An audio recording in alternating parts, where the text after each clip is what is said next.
میرے محترم دوستوں اور نوجوانوں، آج کے دور کے اندر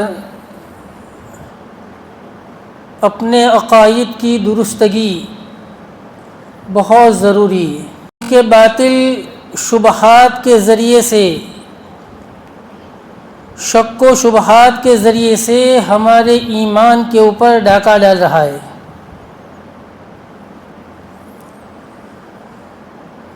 چنانچہ جو بھی میں نے چھوٹی سی سورت تلاوت کی، سورہ عصر، یہ الفاظ کے اعتبار سے بہت چھوٹی ہے، لیکن معانی اور مطالب کے اعتبار سے بہت طویل ہے، بہت بڑی سورت ہے یہ۔ یوں سمجھیے سمندر در کوزہ، پورے سمندر کو ایک کوزے میں سما لیا گیا ہے۔ امام شافعی رحمۃ اللہ علیہ فرمایا کرتے تھے، اگر کوئی کتاب آسمانی نازل نہ ہوتی، نہ تورات، نہ زبور، نہ انجیل، نہ بقیہ قرآن، صرف ایک سورت سورہ عصر نازل ہوتی تو یہ سورت انسان کی ہدایت کے لیے کافی تھی۔ یہ معنی کے اعتبار سے اتنی بڑی ہے کہ انسانوں کی ہدایت کے لیے یہ سورت، اکیلی سورت، یہ مختصر سی سورت کافی ہے۔ اس کا ترجمہ کیا ہے کہ اللہ تعالیٰ زمانے کی قسم کھا کر ارشاد فرماتے والعصر، حالانکہ اللہ کی بات سچی ہے، اللہ سے بڑھ کر کس کی بات سچی ہو سکتی ہے؟ ومن اصدق من اللہ قیلا، کہ اللہ سے بڑھ کر کس کی بات، کس کا قول سچا ہو سکتا ہے؟ لیکن پھر بھی اللہ تعالیٰ قسم کھاتے ہیں زمانے کی، کہ قسم ہے زمانے کی، سارے کے سارے انسان گھاٹے میں ہیں، نقصان میں ہیں، سوائے کون؟ کہ جس نے اپنا عقیدہ صحیح کر لیا۔ جس نے اپنا عقیدہ، آج کے دور کے اعتبار سے جو ترجمہ کیا جائے کہ جس نے اپنا عقیدہ صحیح کر لیا، وعاملوا الصالحات، اور اپنے اعمال کو سنت کے مطابق کر لیا، وتواصوا بالحق، اور حق کی دعوت دیتے رہے، ایک دوسرے کو حق کی بات سمجھاتے رہے، حق کی دعوت دیتے رہے اور صبر کی دعوت دیتے رہے۔ مفسرین فرماتے ہیں کہ یہاں اصل دو چیزیں بتائی، ایک ایمان اور دوسرا نیک عمل، یعنی ایک عقیدے کی درستگی، اور دوسرے اپنے نیک اعمال کو صحیح کرنا، سنت کے موافق کرنا، اور اس کا علاج بھی دو بتایا کہ عقیدہ جو بگڑتا ہے شبہات کے ذریعے سے، شک و شبہات کے ذریعے سے، باطل کیا کرتا ہے؟ شبہات پیدا کرتا ہے۔ ابھی ایک یعنی کہ یوٹیوب کے اوپر کیا کہتے ہیں اس کو، ویب سائٹ کے اوپر ایک سیریل آتی تھی، ایک پروگرام آتا تھا، وہ پروگرام کرنے والا مسلمان تھا، اور پروگرام پورا عربی زبان کے اندر، فصیح اور بلیغ زبان کے اندر، عربی زبان کے اندر، کہ مسلمان دیکھے تو کیا ہو، یعنی کتنا حق اور سچ پروگرام ہوگا۔ آج نوجوانوں کو ان ویب سائٹ کے ذریعے سے پھنسایا جا رہا ہے۔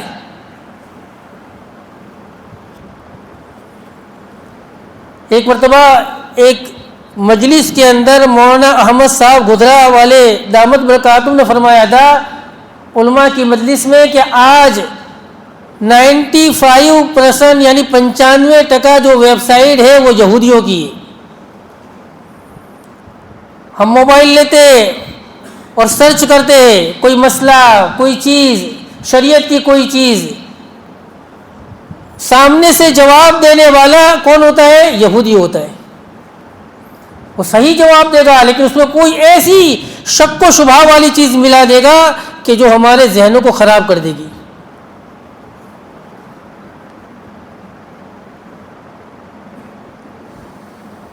ہر ایک پر ہمیں وشواس نہیں کرنا ہے۔ ہمارا جو مرجع ہے وہ علماء کرام ہے، ہر چیز کو علماء کرام سے پوچھیں گے۔ علماء کرام کی صحبت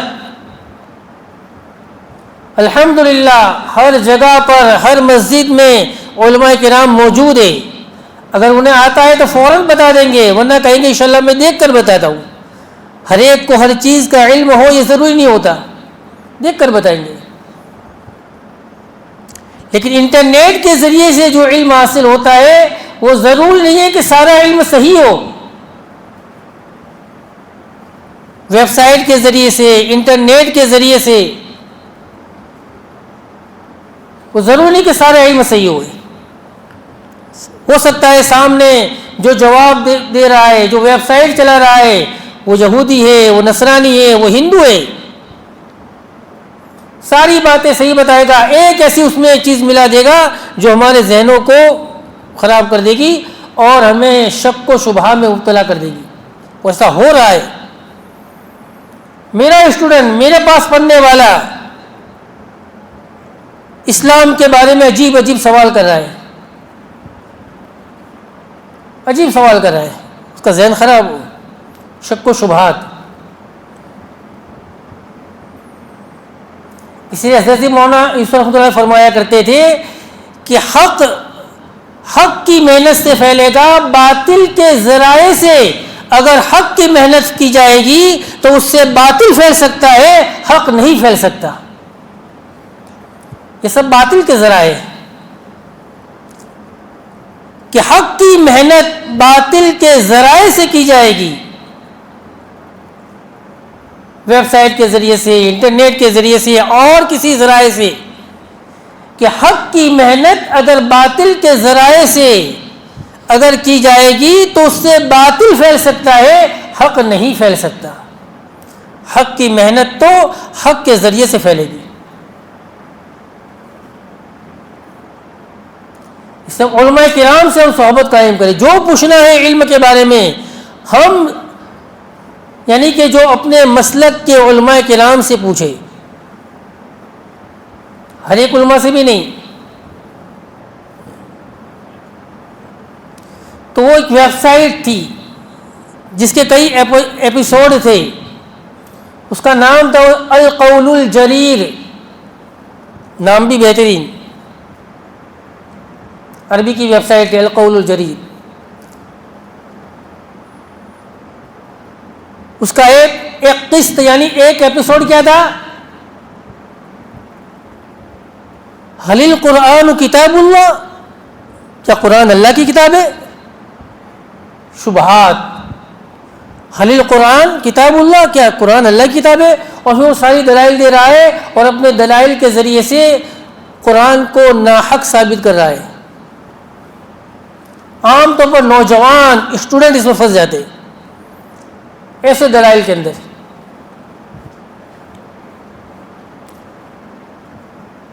اس کے اندر ایک ایپیسوڈ یہ تھا حل محمد النبی، کیا محمد نبی ہے؟ بلکہ اور آگے حل محمد ابن عبداللہ، کیا محمد ابن یعنی عبداللہ کے بیٹے ہیں؟ حضور کا نسب بھی غلط ثابت کر رہا ہے، حالانکہ وہ مسلمان تھا لیکن غلط صحبت کی وجہ سے وہ اس کے عقیدے خراب ہو گئے اور اس نے کئی مسلمانوں کے عقائد کو خراب کیا، کئی مسلمانوں کے فرمایا کہ دلوں کے اندر شبہات پیدا کر دیے۔ کیا محمد عبداللہ کے بیٹے؟ نہیں، بلکہ اس نے اور نام دیا کہ فلاں کے بیٹے تھے، حضور کا نسب بھی اس نے داغدار کر دیا۔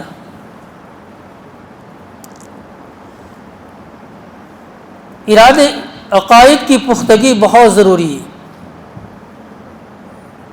ورنہ باطل ہمارے ذہنوں کو خراب کر رہا ہے اور ہمیں پتہ نہیں ہوتا۔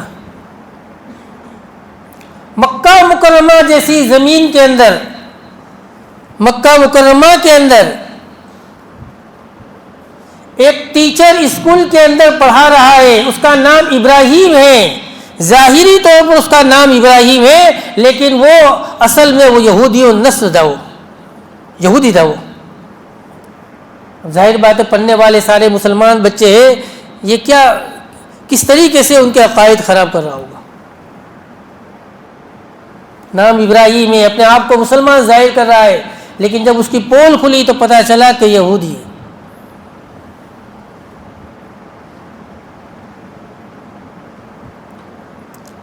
بہت سارے عرب کے بچے جو قرآن پڑھتے ہیں، قرآن کو سمجھتے بھی ہیں کیونکہ ان کی زبان عربی ہے، لیکن ان کے الفاظ یہ تھے، عجیب الفاظ، سننے کے قابل الفاظ ہیں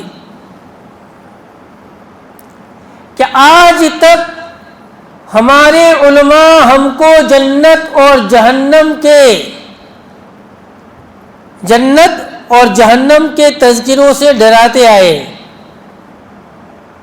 بیان سنتے ہیں جہنم میں یہ ہوگا، جنت میں یہ ہوگا، کہ جنت اور جہنم کوئی چیز نہیں ہے،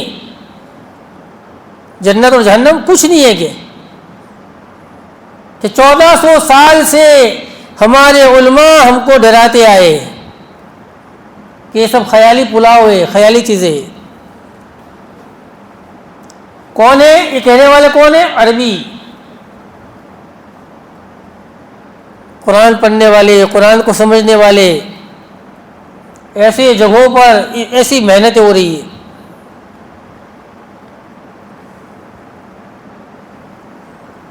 آج باطل 3 طبقوں پر محنت کر رہا ہے، 3 طبقوں پر زیادہ تر ان کی محنت ہوئی. ایک عورتوں پر، دوسرا غریب علاقوں میں سب تقسیم کر کے اناج، پانی، روپیہ، پیسہ سب تقسیم کر کے. حدیث شریف میں آتا ہے نا کاد الفقر ان یکون کفرا، کہ فقر انسان کو کفر تک پہنچا دیتا ہے، غریبی انسان کو کفر تک پہنچا دیتی ہے. بعض غریب ہوتا ہے، اس کو اتنی لالچ، اتنا روپیہ پیسہ دے کر اس کے ایمان کو سلب کر لیا جاتا ہے. کہ عورتوں کی لائن سے باطل آیا، دوسرا غربت کی لائن سے، اور تیسرا نوجوانوں کی لائن سے. نوجوانوں پر بہت محنتیں کی جاتی ہے، ہمارے ذہنوں کو خراب کیا جا رہا ہے.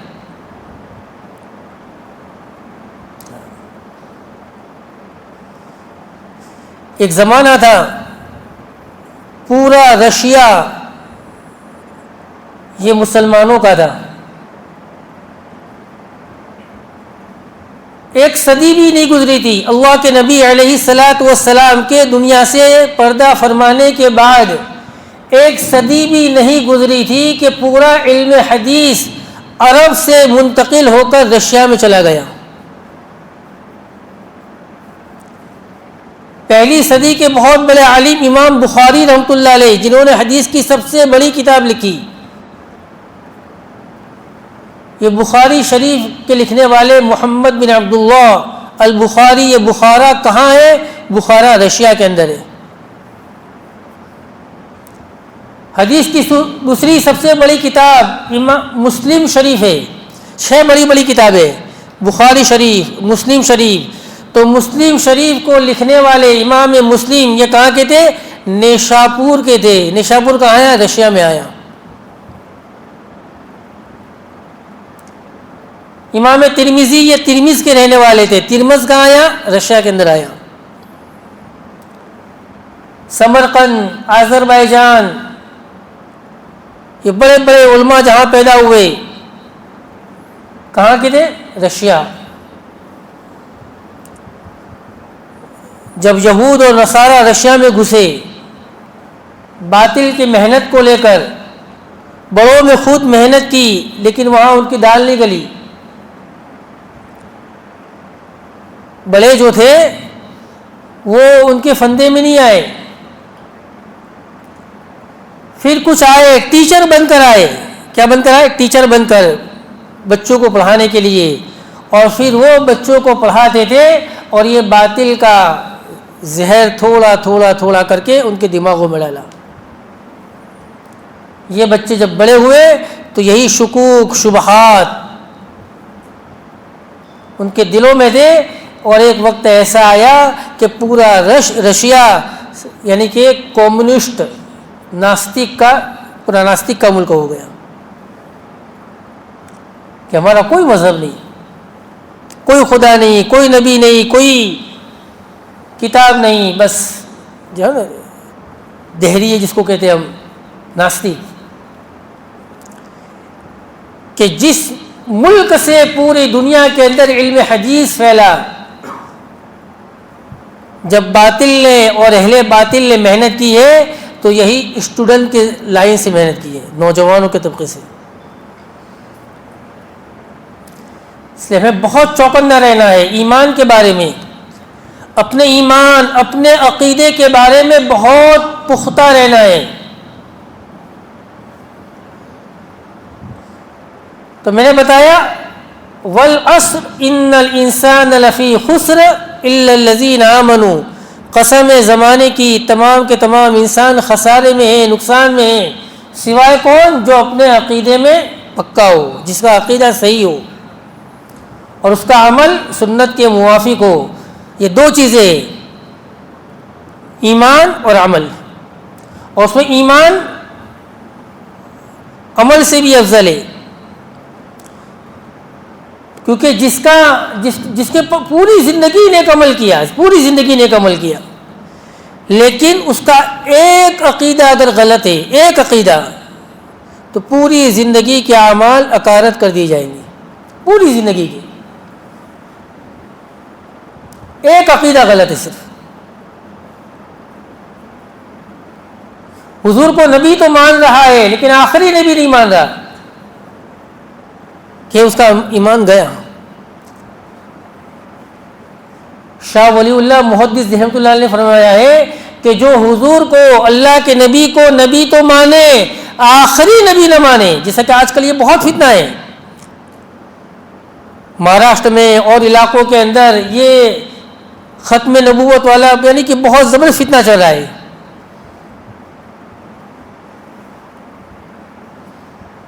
کہ جو حضور کو نبی تو مانے، آخری نبی نہ مانے، تب بھی وہ کافر ہے، اس کا ایمان گیا،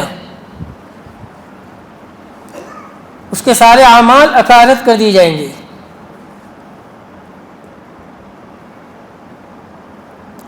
قرآن پاک میں ایک رکوع ہے، 7ویں پارے کا ایک رکوع ہے، وَتِلْكَ حُجَّتُنَا آتَيْنَاهَا، اس کی شروع کی آیت یہ ہے. اس رکوع کے اندر، ایک رکوع کے اندر تقریباً 16 یا 17 نبیوں کے نام گنائے، ابراہیم و اسماعیل و اسحاق، یہ پوری ساری یعنی کہ ایک رکوع کے اندر یعنی 17 نبیوں کے نام گنائے کہ یہ ہمارے جلیل القدر نبی تھے، اولو العزم نبی تھے یہ. لیکن اس کے آخر میں، رکوع کے آخر میں فرمایا وَلَوْ أَشْرَكُوا لَيَحْبَطَنَّ عَمَلُهُ، کہ اگر یہ انبیاء علیہم الصلاۃ والسلام، حالانکہ ایسا ہو نہیں سکتا، نبی تو معصوم ہیں، لیکن اگر یہ انبیاء علیہم الصلاۃ والسلام بھی اگر شرک کریں گے تو ان کی بھی ساری زندگی کے اعمال اکارت کر دیے جائیں گے. حالانکہ ایسا ہوگا نہیں، یہ ہم کو سمجھانے کے لیے بتایا کہ اگر تمہارے عقیدے میں خرابی آئے گی یا سارے عقیدے صحیح ہے، ایک عقیدے میں خرابی آئے گی تب بھی تمہارے سارے عمل اکارت کر دی جائیں گے. اعمال کی کمی برداشت ہو سکتی ہے، ایمان کی کمی برداشت نہیں ہو سکتی. ایمان، اللہ پر بھی ایمان لانا ہے. کیسا ایمان؟ آمنت باللہ کما ہوا باسمائہ وصفاتہ وقبلت جمیع احکامہ. اللہ پر ایمان کیسا لینا ہے؟ جیسا کہ وہ اپنی ذات کے اعتبار سے، اپنی صفات کے اعتبار سے ہے.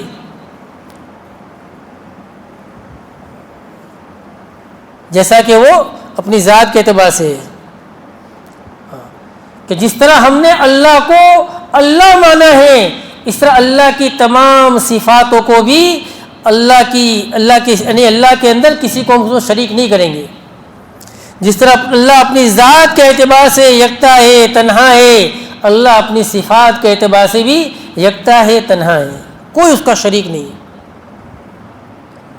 تو اللہ پر ایمان، نبیوں پر ایمان، فرشتوں پر ایمان، الملائکۃ حق، ملائکہ حق ہے، تقدیر پر ایمان، آخرت کے دین پر ایمان، اور مرنے کے بعد اللہ دوبارہ اٹھائیں گے، اس پر بھی ہمارا ایمان ہے۔ اور جس طرح نبیوں کا ایمان ہے، نبیوں کی کتابوں پر بھی، اللہ کی کتابوں پر ایمان، کوئی ان تمام پر ایمان رکھتا ہے، لیکن اگر ایک بات نہیں مانتا، مثال کے طور پر وہ اللہ کی کتابوں کا انکار کر رہا ہے، تو فرمایا کہ اس کا ایمان گیا، اس کا ایمان نہیں رہے گا۔ اب یہاں ایک سوال پیدا ہوتا ہے، ایک سوال یہ پیدا ہوتا ہے کہ انجیل بھی حق ہے، زبور بھی حق ہے، تو اس پر عمل کیوں نہیں؟ اس پر عمل کیوں نہیں کیا تھا؟ عمل صرف قرآن پر ہی کیوں؟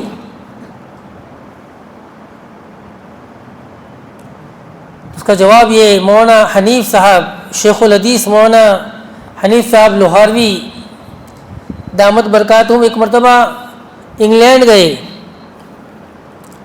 ایک ساتھی نے ان کی دعوت کی، دعوت کھانے کے بعد صاحب دعوت، صاحب مکان نے ان کو بٹھایا اور کہا کہ حضرت میری لڑکی کے لیے دعا کیجیے، میری بچی کے لیے دعا کیجیے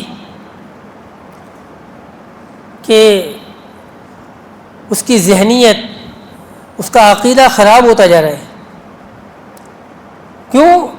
وہ عقیدے کا بگاڑ کیسے آیا؟ وہ اسکول کالجوں کے ذریعے سے، کہ میری لڑکی کا عقیدہ خراب ہوتا جا رہا ہے، کہ ٹھیک ہے بچی کو بلاؤ، بچی کو بٹھایا گیا، کالج کرنے والی بڑی ہوشیار ذہین میچور لڑکی تھی وہ،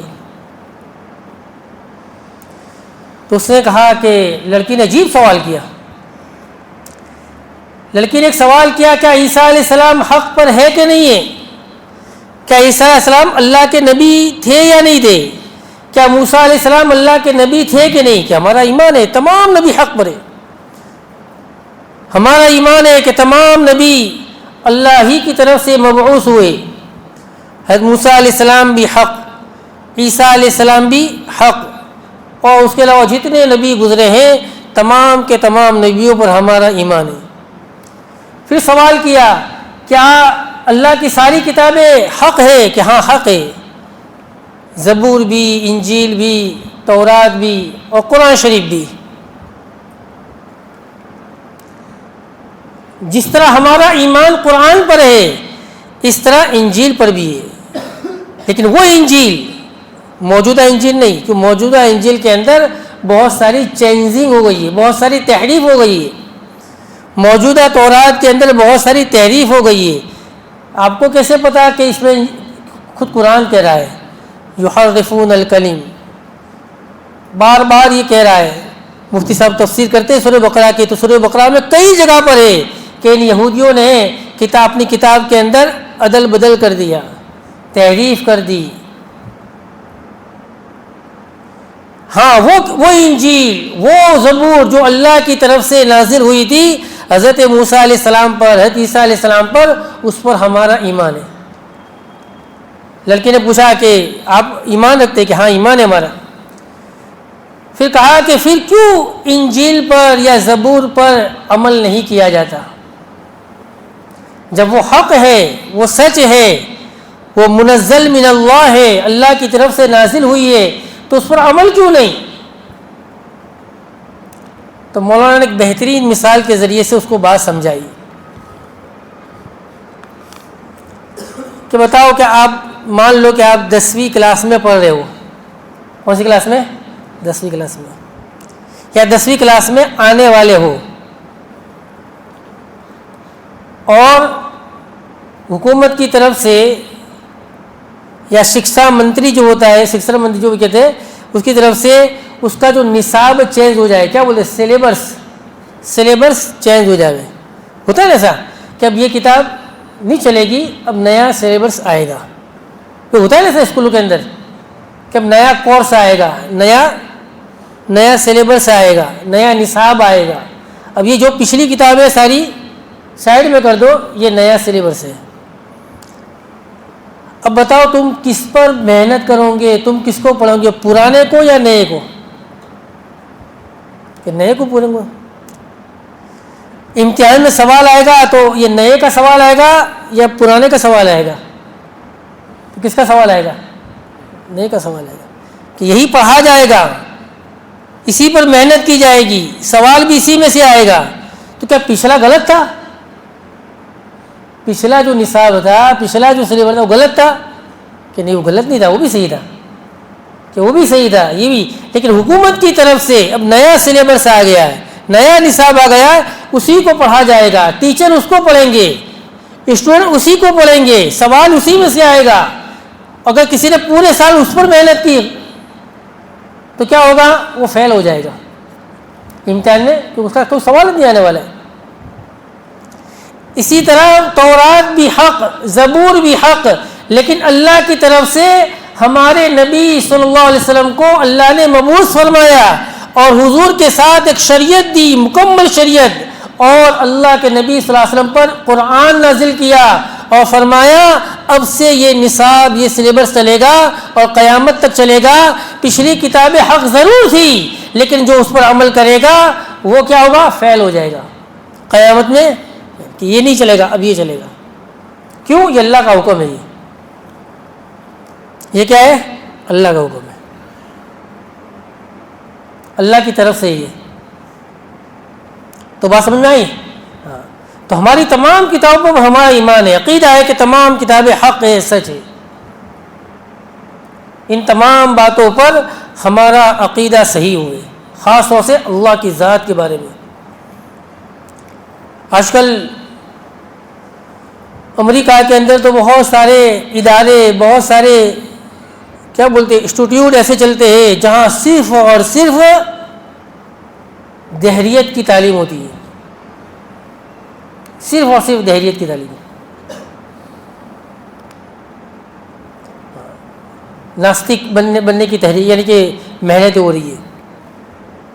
بہت سارے لوگ، یہ وبا بہت پھیلی ہوئی ہے، ہمیں یہاں پتہ نہیں چلتا، ہمیں یہاں پتہ نہیں چلتا. الحمدللہ محنتیں ہو رہی ہے، تبلیغ کی محنت، مدارس کی محنت اور علماء کرام کی محنت، یعنی ایک محنتیں ہو رہی ہے جس کی وجہ سے الحمدللہ ہمارا معاشرہ، ہمارا سماج بچا ہوا ہے. لیکن یورپ کے اندر اور دوسرے بہت سارے علاقوں کے اندر یہ دہریت کی الحاد، جس کو الحاد کہتے ہیں، الحاد کی محنتیں بہت ہو رہی ہیں اور بہت سارے لوگ ملحد ہو گئے، ناستک ہو گئے. بہت سارے لوگ شک اور شبہات کے اندر مبتلا ہو گئے.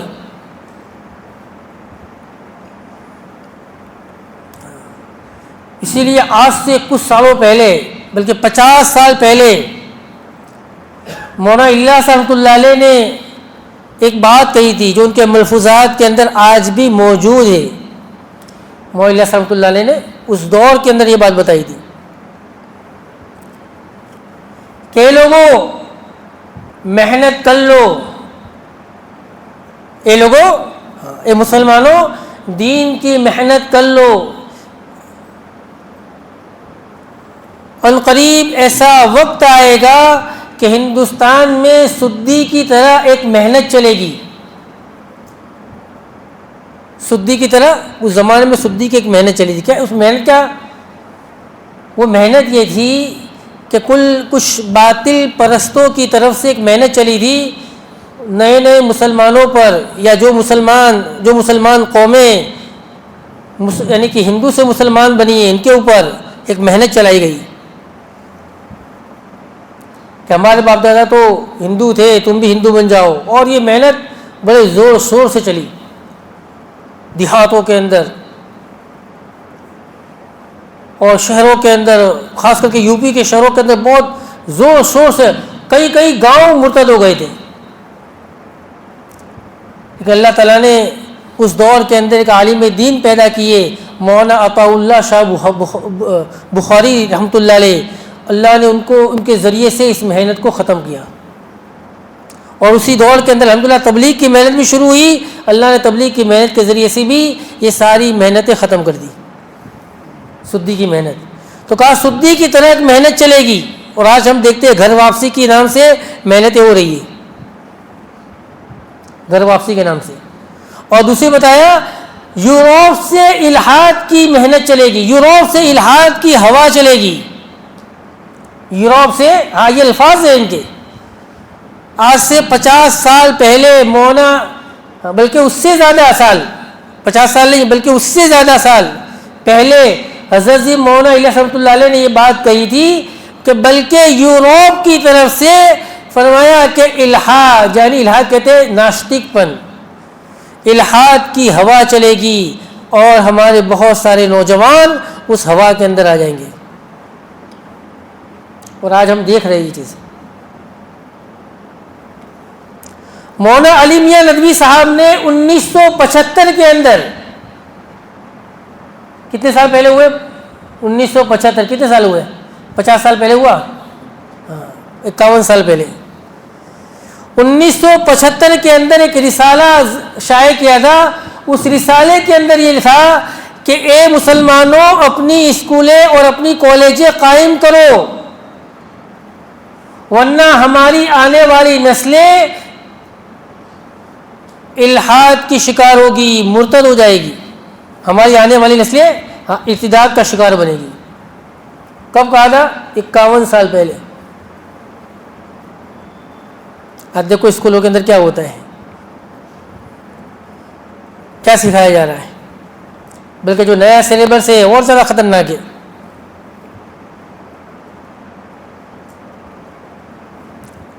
تو ہمارے علماء کی دور اندیشی کتنی زبردست ہوگی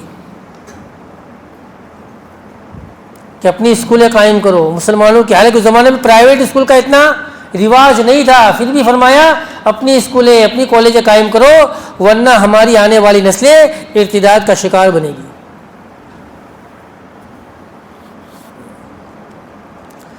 تو بتایا کہ اپنا عقیدہ صحیح کرے، پہلی بات اپنا عقیدہ صحیح کرو، اور اپنے اعمال کو سنت کے مطابق لاؤ، نیک عمل کرو۔ اب یہ دونوں چیزیں کیسے پیدا ہوگی؟ عقیدے میں پختگی کیسے پیدا ہوگی؟ نیک اعمال کیسے صحیح ہوں گے؟ کیسے سنت طریقے پر آئیں گے؟ تو اس کا ازالہ بتایا، اس کا ایک طریقہ بتایا، وَتَوَاصَوْا بِالْحَقِّ، حق کی دعوت دو، حق کے ذریعے سے شبہات کا ازالہ ہوگا، حق کی محنت کے ذریعے سے شبہات کا ازالہ ہوگا۔ میں انشاءاللہ بعد میں بتاؤں گا کہ اس کے بچنے کا کیا طریقہ ہے۔ حق کی محنت کے ذریعے سے، حق کی دعوت کے ذریعے سے شبہات کا ازالہ ہوگا، ہمارا عقیدہ مضبوط بنے گا، اور صبر کے ذریعے سے ہمارے نیک اعمال صحیح ہوں گے، کیونکہ نیک اعمال کی کمزوری آتی ہے خواہشات کے ذریعے سے، عقیدے میں کمزوری آتی ہے شبہات کے ذریعے سے، اور نیک اعمال کے اندر کمزوری آتی ہے خواہشات کی اتباع کے ذریعے سے۔ اس نے صبر کی تلقین بتائی۔ صبر 3 قسم کا ہوتا ہے، ایسا نہیں کہ ہم سمجھتے ہیں صبر یعنی مصیبت پر صبر، تکلیف آئے گئی تو صبر کرو، صبر کرو، اللہ صبر والوں کے صابرین کے ساتھ ہے۔ صبر صرف مصیبتوں کے پر صبر کرنا نہیں ہے، صبر 3 طرح کا ہوتا ہے۔ صبر کی 3 قسمیں، الصبر علی الطاعہ، دوسرا ہے الصبر علی ترک المعاصی، اور تیسرا ہے الصبر علی المصائب۔ پہلا صبر کیا ہے؟ اللہ کی اطاعت پر صبر کرنا، نیک اعمال کے اوپر جو ہمیں تکلیفیں آئے۔ مثال کے طور پر ابھی ظہر کی نماز گزری، کیسی دھوپ تھی، من نہیں کرتا تھا مسجد میں جانے کا، یار ایسی خطرناک دھوپ ہے، چلو گھر میں ہی نماز پڑھ لیں، یا بہت ساروں کی نماز چلو بعد میں جاتے ہی نماز چھوٹ گئی۔ سردی کا موسم ہے، خطرناک سردی ہے، رضائی اوڑھ کر سوئے ہیں، الارم بجی یا مؤذن کی آواز آئی، اب کیا ہے؟ ایسی ٹھنڈی میں جانا بڑا مشکل کام۔ کہتے ہیں کہ اللہ کی اطاعت کے اوپر جو مصیبت آئے، جو تکلیف آئے، وہ ہے الصبر علی الطاعہ، نیک اعمال پر صبر کرنا۔ اللہ کے راستے میں نکل رہے ہیں اور اس میں جو تکلیف آ رہی ہے، یا ہر نیک عمل کے اندر کچھ نہ کچھ مجاہدہ ہوگا، اور کم سے کم مجاہدہ یہ ہوگا کہ اپنی خواہشات کو قربان کرنا پڑے گا. کوئی بھی نیک عمل ہوگا.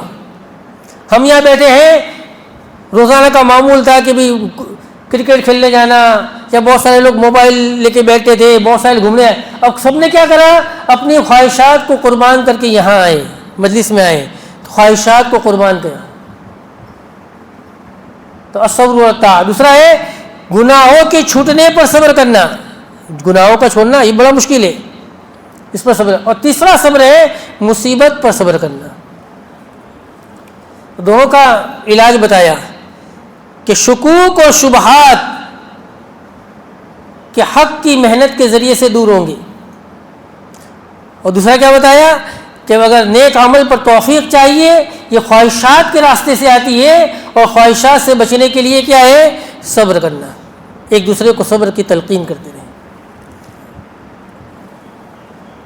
تو محترم دوستو بزرگوں، آج کے دور کے اندر اپنے عقیدہ صحیح کرنا بہت ضروری ہے.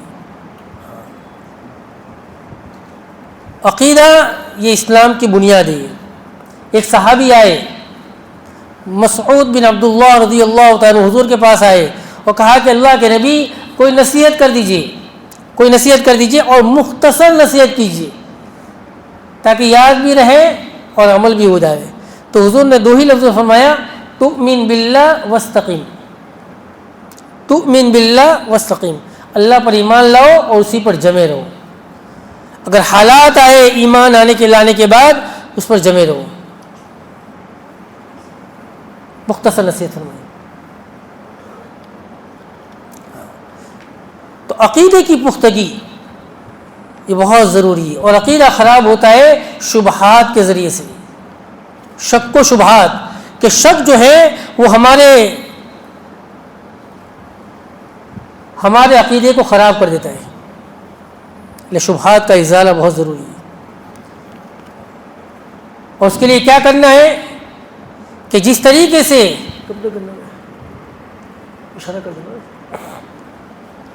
اب کیسے کریں گے ہم، اب اپنے عقیدے کو صحیح کیسے کریں گے، اپنے ایمان کو مضبوط کیسے کریں گے، اپنے شک و شبہات کا ازالہ کیسے ہوگا. تو علماء کرام نے اس کی بھی ترکیب بتائی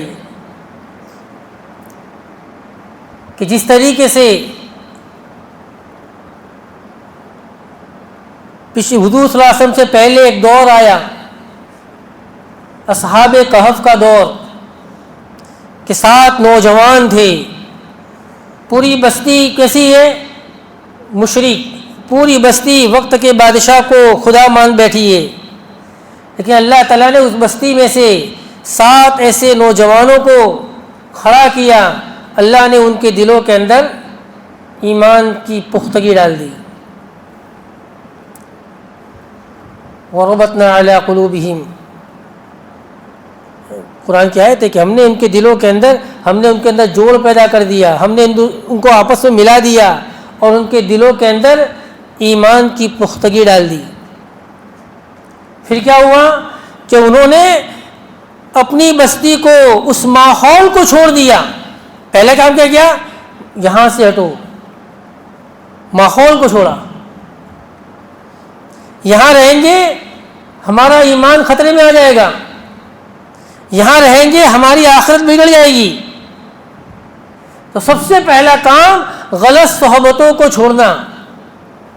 جیسے میں بتایا ابھی کہ غلط صحبت کی وجہ سے ایک ایمان والے کے بیٹا کیا ہو گیا؟ مرتد ہو گیا. اور طرح طرح کے وہ ایپیسوڈ نہیں بتایا، السوال الجریر نام کی ایک ویب سائٹ چالو کی اور کئی نوجوانوں کے دلوں کے اندر شبہات پیدا کی. کہتے وہ جو تھا، حالانکہ وہ ایک امام کا بیٹا تھا، وہ ٹھیک ہے، غلط صحبت میں آنے کی وجہ سے. سب سے پہلی چیز غلط صحبتوں کو چھوڑنا، چاہے کالج میں ہو، اسکول میں ہو، محلے میں ہو. غلط صحبتوں سے بچنا، غلط صحبتیں چھوڑنا. عام طور پر جو نوجوان بگڑتے ہیں وہ غلط صحبتوں کی وجہ سے بگڑتے ہیں. کوئی جگاری بنتا ہے کس کی وجہ سے؟ صحبت کی وجہ سے. شرابی بنتا ہے، کس کی وجہ سے؟ شرابی کی دوستی کی وجہ سے۔ نشہ کرتا ہے، کیوں؟ کیسے لوگوں کے پاس اٹھنے بیٹھنے کی وجہ سے۔ غلط صحبتوں کو چھوڑے، غلط ماحول کو چھوڑے۔ پھر کیا ہوا؟ وہ کہاں گئے؟ اپنی بستی کو چھوڑ کر گئے کہاں پر؟ الی الکہف، ایک غار میں چھپ گئے، جس غار میں اللہ نے ان کے ایمان کی حفاظت کی، جس غار کے اندر اللہ تعالیٰ نے ان کے ایمان کی حفاظت کی۔ کہ آج کے دور کے اندر بھی بہت ساری غار ہے، اپنے ایمان کو، اپنے عقیدے کو بچانے کے لیے کیا ہے؟ کہف، غار ہے، کہ اس غار میں چلے جائیں گے انشاءاللہ اللہ ہمارے ایمان کو، اللہ ہمارے عقیدے کو درست فرمائیں گے، اس کی حفاظت فرمائیں گے۔ تو سب سے پہلا کیا ہے؟ علماء کی صحبت۔ کس کی صحبت؟ غلط ماحول کو چھوڑ کر علماء کے پاس آ کر بیٹھنا۔ اس کے لیے نمازوں کی پابندی، کہ علماء کی امام کی صحبت اختیار کریں گے، علماء کی صحبت اختیار کریں گے، ظاہر بات ہے کیا کریں گے؟ ہم نمازوں کی پابندی کریں گے علماء کی صحبت میں۔ مدارس ایک کیا ہے؟ مدارس، مدرسہ، یہ بھی ایک غار ہے، ایک کہف ہے اپنے عقیدے کی اصلاح کے لیے۔ الحمدللہ آپ کی مزاج، آپ کا دماغ ابھی بہت بہترین ہے، آپ کا میموری پاور بہت بہترین ہے۔ جو اسٹوڈنٹ ہوتے ہیں بہت جلدی یاد کر لیتے ہیں۔ عام طور پر ایسا ہوتا ہے کہ مدرسے میں بچہ کب جاتا ہے؟ 5 سال سے لے کر 12 سال تک کی عمر میں، 5 سال سے لے کر 13 سال یا 14 سال کی عمر میں۔ 14 سال میں کیا ہوتا ہے؟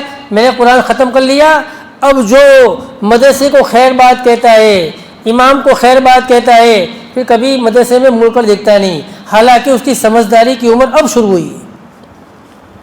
سمجھداری کی عمر کہاں شروع ہوئی ہے؟ 14 سال کے بعد، 14-15 کے بعد۔ وہ تو غفلت کی عمر تھی، نادانی تھی وہ بچوں کے اندر۔ تو ہماری وہ عمر کے اندر 5 سے لے کر 12 یا 13 یا 14 سال کی عمر، سمجھداری تو اب شروع ہو رہی ہے۔ یہاں بہت بڑی بھول ہو رہی ہے ہماری، کہ ہماری بچیاں ہو، ہمارے بچے ہو، اسٹوڈنٹ ہو، یہ اس عمر میں، یہ عمر جو میچور ہونے کی عمر ہے، سمجھداری کی عمر ہے، اس میں یہ مدرسہ چھوڑ دیتا ہے اور کالج کے ماحول کے اندر یا ایسے پروفیسر کے لیکچر سنتا ہے جو خود بھی ملحد ہے یا مشرک ہے، اور اس کے اثرات ذہن میں پیدا کرتے ہیں، وہ غلط صحبت میں آتا ہے۔ تو ایسا نہیں کہ 12 سال ہو گئے میں نے قرآن پورا کر لیا ہماری چھٹی، نہیں، بلکہ ہم قرآن کو اور صحیح کرے۔ اس دور کے اندر اتنا صحیح نہیں ہوتا، اتنا مخارج سے، اتنے قواعد سے نہیں ہوتا۔ جب سمجھداری کی عمر میں ہم پڑھتے ہیں تو قرآن صحیح ہوتا ہے ہمارا۔ تو اس عمر کے اندر ہم علماء کرام سے صحبت اختیار کریں، ہم قرآن کو سیکھیں، قرآن نے اور باتیں سیکھیں، کم سے کم ان کی صحبت میں رہے۔ کہتے ہیں کہ علماء کی صحبت، حکیموں کی صحبت میں بیٹھنے سے حکمت ملے گی۔ لقمان علیہ السلام کی نصیحت ہے نا، بیٹا حکیموں کی صحبت اختیار کر، کہ ان کی کوئی بات حکمت سے خالی نہیں ہوتی۔ فعل الحکیم لا یخلو عن الحکمہ۔ اب یہ عمر کے اندر 14-15 سال یا 20 سال تک کی عمر میں ایسا بچہ ہوتا ہے ایسا کہ وہ علماء کو دیکھ کر بھاگتا ہے، مسجد سے کٹ جاتا ہے، حالانکہ یہ عمر ہے صحیح معنوں میں علماء سے دوستی کرنے کی، صحبت میں رہنے کی، مسجد کے ماحول میں رہنے کی۔ تو سب سے پہلا کہاں؟ اچھا ہم کو چاہیے، میں پہلے بھی ایک مرتبہ، میں نے کئی مرتبہ کہا، بڑوں کے مدرسے بھی قائم کیے جائیں۔ الحمدللہ احمدآباد میں ہو رہے ہیں، 70 بڑے، 70 کی سنکھیا ہے، 80 کی سنکھیا ہے۔ بعضے میرے علاقوں میں گیا گھومتے ہوئے کہ یہاں پر عشاء کے بعد 100 نوجوان پڑھنے آتے، ایسے جو نوکری والے ہوتے، دھندے والے ہوتے، ایسے 100 حضرات آتے، اور ماشاءاللہ سب نمازی بن گئے۔ ایسے لوگ جو پہلے نہیں نماز پڑھتے تھے، دین سے بہت دور تھے، کسی نے کہا کہ چلو قرآن بھول گئے، چلو بڑوں کا مدرسہ چلتا ہے، تو بڑوں کے مدرسے آنے کی وجہ سے نمازی بن گئے اور ماشاءاللہ نیک دیندار بن گئے۔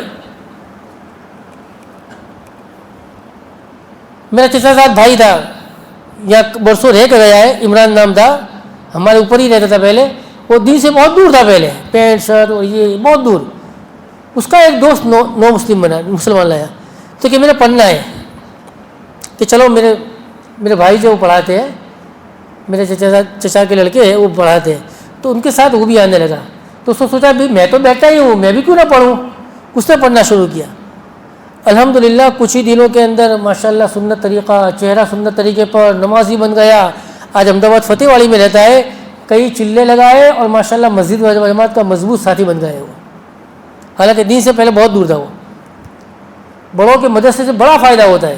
اس لیے علماء کرام سے میری معتبرہ گزارش ہے کہ ہر مسجد کے اندر بڑوں کے مدرسے قائم کیے جائیں،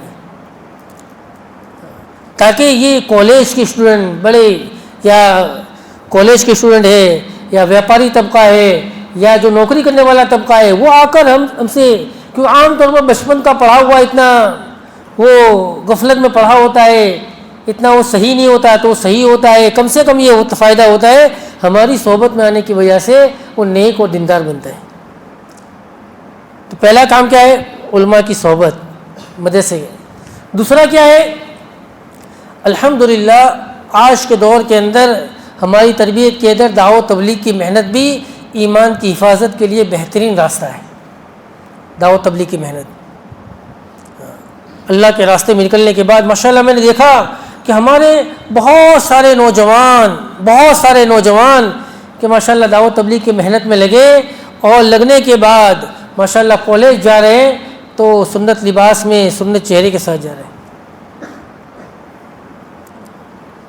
میں بہت دور کی بات نہیں کہہ رہا، احمد آباد کی بات نہیں کہہ رہا ہوں، میں کلول کی بات کر رہا ہوں، ہمارے سامنے کی بات. کیسے اسٹوڈنٹ بتاؤں کہ جو پڑھائی کے زمانے میں ماشاءاللہ دعوت تبلیغ کے ساتھ لگاؤ کیا، آج ماشاءاللہ نیک و دیندار ہے. ہمارے سہراب سر پہچانتے ہو؟ میں اپنی بات کر رہا ہوں. میں پڑھائی کے زمانے میں ماشاءاللہ لگے تھے ان کے چلنے. غلام ربانی ہے، ارشاد بھائی ہے، اور ہمارے جو مرحوم جاوید پڑھائی کے زمانے میں لگے. کیا ان کی زندگی ہمارے سامنے ہے. ایسے بہت سارے نوجوان ہیں، بہت سارے نوجوان کلول کے اندر ایسے ہیں کہ جو ماشاءاللہ ویکیشن میں وقت لگایا تو کیا ہوا کہ حافظ اور عالم بنے.